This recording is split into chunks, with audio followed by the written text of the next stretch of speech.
तुमच्या पत्नीला म्हणजे देवी संज्ञांना सूर्यदेवांचं तेज सहन झालं नाही.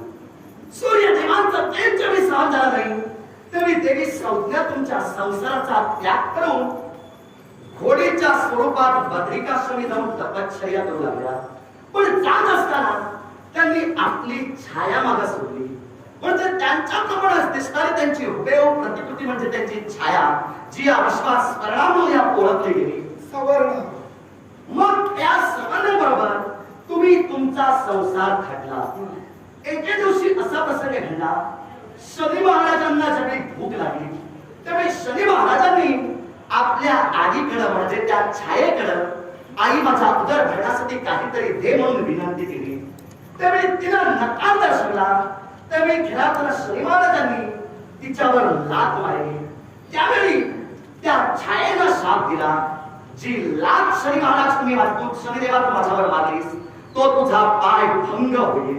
अर्थात हे दुष्ट ज्यावेळी सूर्यदेव तुम्ही पाहिला त्यावेळी तुम्हाला जाणीव झाली, कुपुत्र जायते क्वचिदपि माता कुमाता न भवति.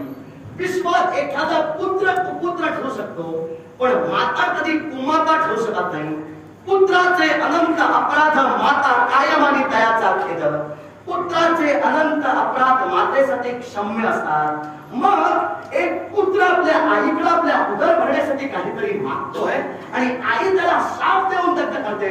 अर्थात ही आई असू शकत नाही. त्यावेळी ध्यान धारणा लावला आणि त्यावेळी तुम्हाला समजलं की ही छाया आहे. पण आपली पत्नी कुठे याचा शोध घेण्यासाठी तुम्ही बाहेर पडला तेव्हा तुम्हाला कळलं की तुमची पत्नी देवी संज्ञा ही घोडीच्या स्वरूपात तपश्चर्या करते. तेव्हा तुम्ही काय केला, तिच्यापर्यंत गेला आणि घोड्याचं रूप घेतला आणि तिच्यावर संभोग केला. संभोग केल्यानंतर दोन पुत्रांची निर्मिती झाली. एक म्हणजे दस्त आणि दुसरा म्हणजे नासत्य. घोड्याच्या स्वरूपात संभोग झाला म्हणून अश्विनी कुमार म्हणून या विश्वाचे नावारूपाला आले.